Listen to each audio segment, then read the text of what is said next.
Hey everybody, here the Dragon here. Today I'm going to talk about a package I got in the mail. Okay, so let's see what we got here.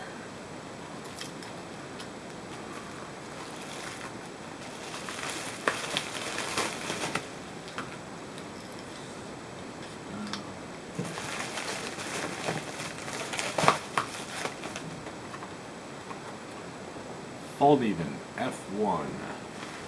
I got this as part of a item off of Mass Drop. I've always was interested in this knife, but didn't really ever find a price that was willing to give me to pull the trigger. This one came in at about $100, which was still a little high, but more within my price range. Here's the Zytel sheath it comes with. I don't know, it doesn't seem bad, but I can see why people complain about the sheath. It doesn't look anything stellar by any means. And here's the blade. Fills my hand pretty well. I will say it actually feels a little heavier than I thought it would. And this is a laminated VG10 steel. I'll put the rest of the specs kind of in the description.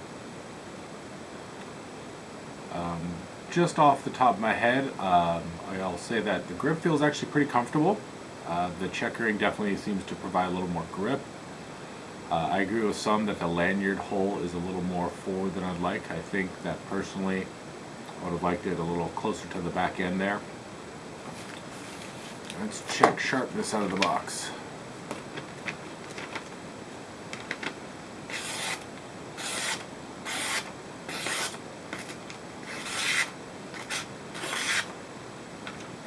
Definitely not bad. Have no complaints there. Let's see if it shades.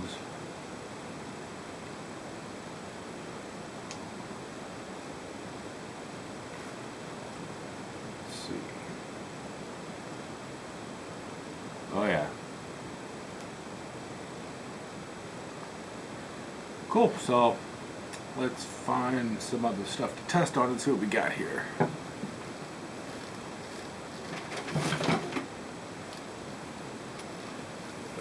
Okay.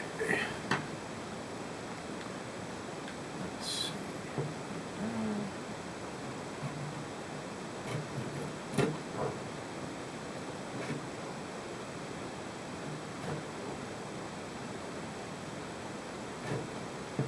Let's see if we can get a better angle. Let's see.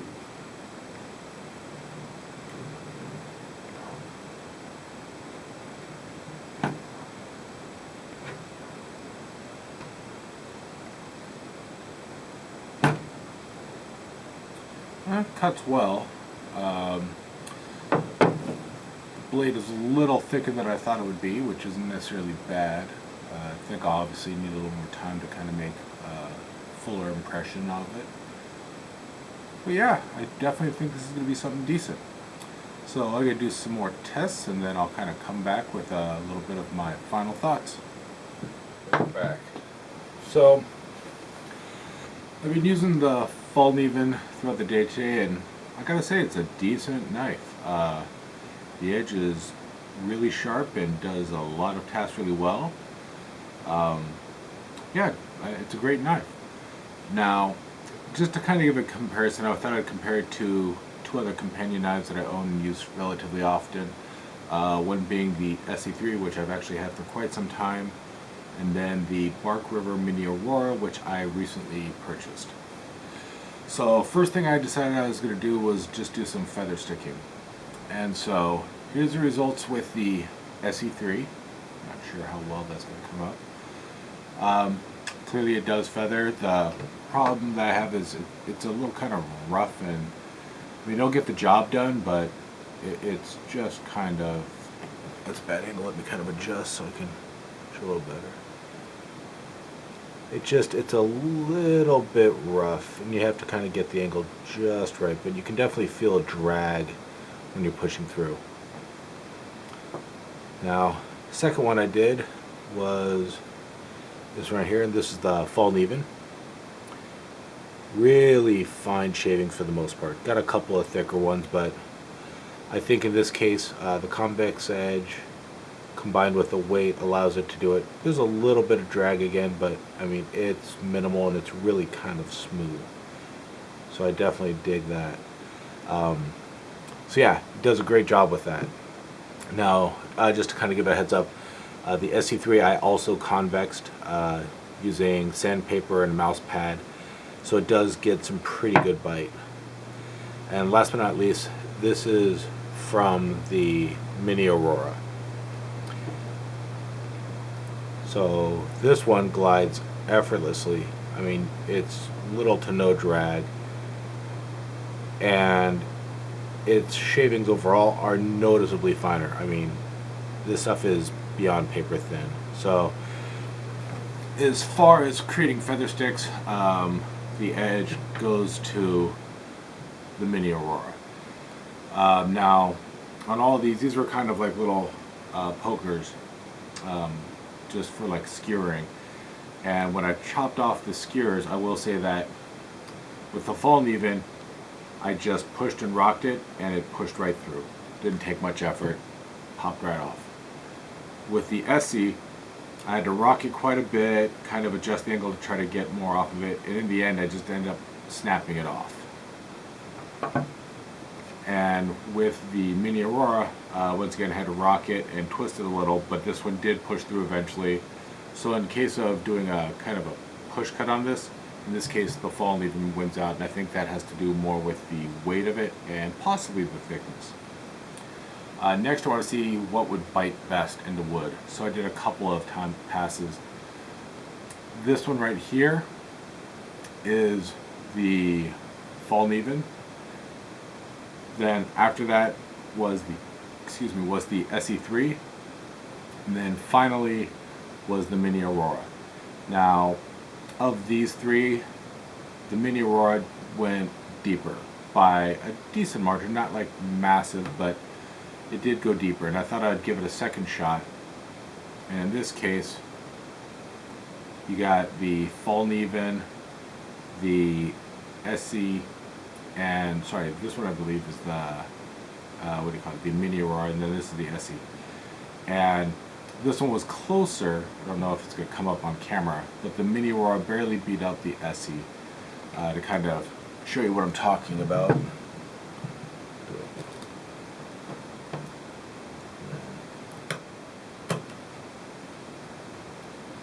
Comparison.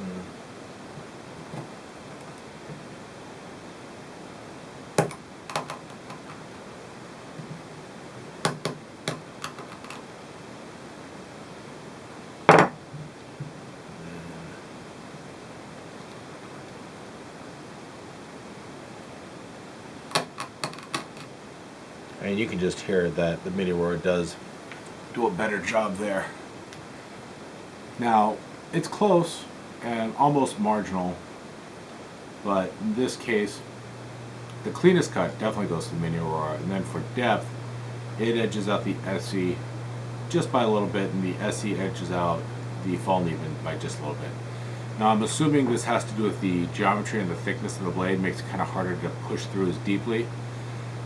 Now, I don't know how significant that is going to be overall, but I just kind of wanted to show what I've kind of been able to discern from the minimal time that I've had this. Now, with that being said, these two are considered survival knives, and this one is considered a more small bushcraft knife, or a companion bushcraft knife.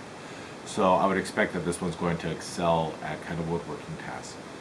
And then if you look at the thickness of the spines, I mean, there is a difference. The SE is clearly the thinnest of the three, then followed by the Mini Aurora, and then finally the Laminated VG10 Fallkniven. As far as weight goes, the Fallkniven is definitely on par with the SE. As I said initially, this is a little heavier than I thought it would be. It's not a bad thing. It's just kind of a thing I noticed. But they're very similar in weights. In comparison, the Mini Aurora is definitely noticeably lighter, and it feels very nimble in the hand. Now, In comparison though, this one's more in price, so you should expect a little more quality because this is pretty much a semi-custom knife. Both these ones are production knives. And between these two, I don't know, I mean, they're both comfortable to grip.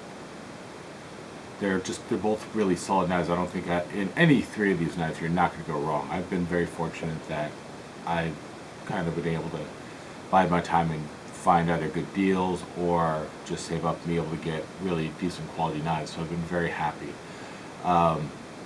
So of all of these three, the clear winner for me is the Mini Aurora. Now that being said, it does have 3V steel, which is tough as nails, and the edge geometry is just severely on point, and the way that the grind is, these two are both by default come convex. This one's just got a smooth taper all the way down to the convex tip, whereas this one tends to be a little thick, and then right as you get towards the end is when it drops down into the convex. I mean, anybody that's kind of seen these up close, you'll see that, I mean, you can actually see the line. I'm not sure if it's going to show up on camera, where the VG10 and the stainless outer core kind of are. So that shows you that it's not very steep.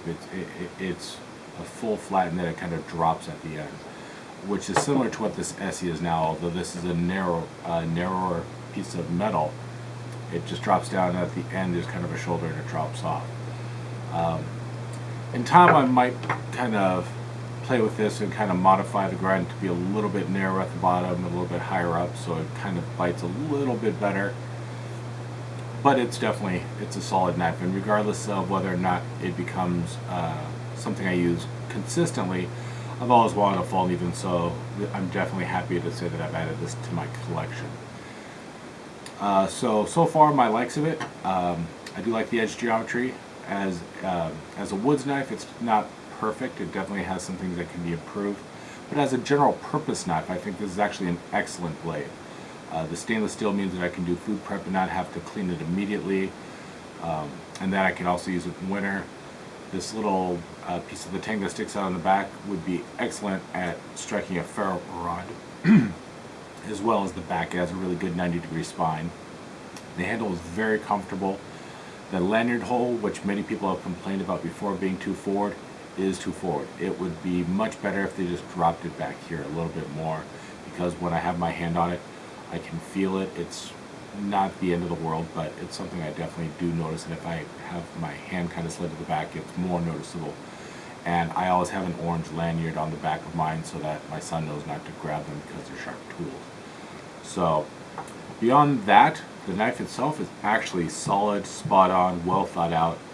I'm sure of the three, this one would be really, I mean, I don't know, all three of these are going to be super durable. I don't really know, because the 3V is super tough steel. I don't know if this being just slightly thinner is going to make it less in stability comparatively to the Fallkniven or the SE, which has an amazing heat treat. So I've seen people stand on these and bend them pretty significantly and have zero issues with that. So barring any significant abuse, all three of these are going to be lifetime pieces. As far as sheaths go, the Zytel sheath, people often complain about it. I don't think it's that bad. I'll probably in the long run either get Kydex or leather for it. But as far as for a stock sheath, I mean, when it seats in and it's buttoned down, it's actually not bad at all. There's a minimal rattle, but that's not a big issue for me. It's very narrow in profile, which I do like. I mean, it's a low profile sheath. And then the way it secures in, I mean, I think it's actually pretty decent. I like the fact that it's narrow here and here. So I'm not too disappointed with the sheath.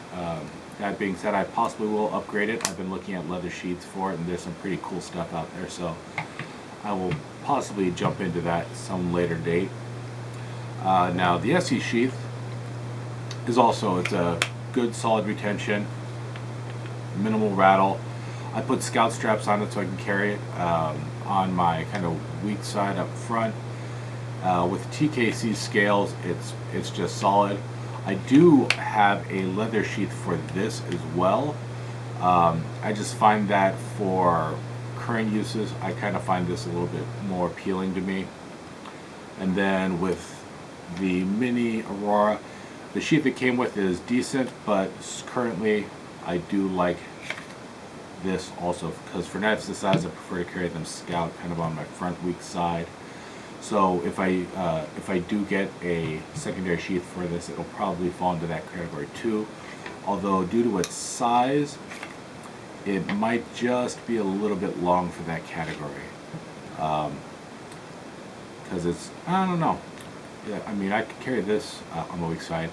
I wouldn't do that necessarily every day because it's a little bulky, but if I'm out in the woods or if I'm hiking or something like that, I might consider it.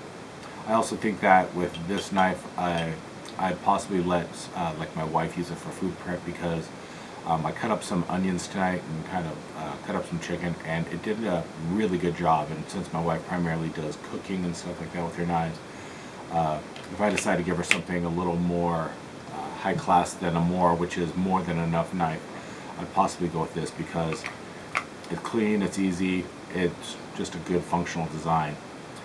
So yeah, final thoughts on this is, if you can get this for around the $100 range, solid knife. Great knife, good knife for the bug out bag, good knife for carrying out in the woods. My preferred woods knife will be the Park River Mini Aurora, or if I'm going to go larger, the Standard Aurora, or one of my other knives, whether it be the Black Feather or something else like that.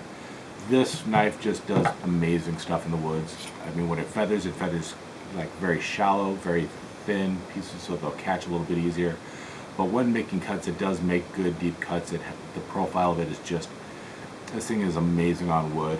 On food prep, it's more than adequate, although on things like apples and onions, I find that when I'm slicing, it tends, or if I'm push cutting, not slicing, it'll split at the top just due to this wedge right here, which is why it does good at batoning small kindling. This here is just, it's a good solid knife with a great warranty that's unbeatable. And so if I could take carbon steel out, this will definitely be high on my list. I do like the way this choil is, so I can choke up on it. But if you're going to get any of these knives, you're going to go well. But since I'm specifically talking about the Fallkniven here, if you can find it on deal, it's a solid choice. You can choose whether to get this with the Zytel sheath or the leather sheath. There's some aftermarket sheaths for this that are at reasonable price and are between $30 to $100 plus, so you can choose accordingly. So yeah, let me know your thoughts and opinions. I'll try to do some more outdoor videos soon. I haven't been able to yet, but when I go outdoors, I don't tend to film, so just something I have to kind of focus more and be more mindful of. So yeah, likes and comments are always appreciated, and I thank you for your time.